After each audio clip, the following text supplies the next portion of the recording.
remains of this World War II soldier from Missouri will be buried today.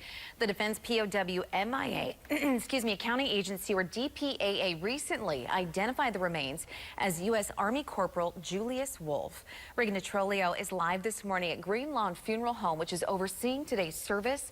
She has more about his story. Reagan.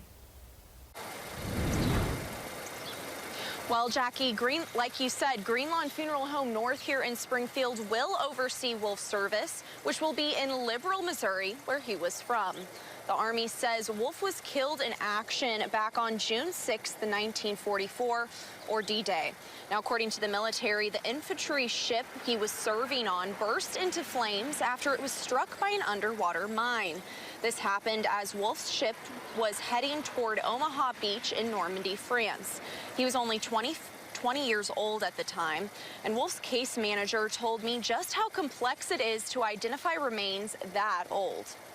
It depends on what you have post-mortem, which is after death, and what you have ante-mortem, which is before death. And you have to align those two categories to make an identification. So before death, you need to have things like dental records, medical records, DNA reference samples from families. Very, very important to have those. And it's equally as important to have something to be able to work on after death. So those could be items of material evidence like identification tags, rings, insignia.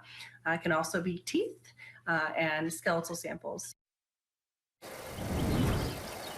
Now, she also told me they've been doing these kinds of identifications for as long as the country has been fighting wars. She says it's great for families that have always been waiting for their long-lost service family member to return home. But for now, live in Springfield, I'm Reagan DeTrolio, KY3 News. A wonderful story, Reagan. Thank you so much.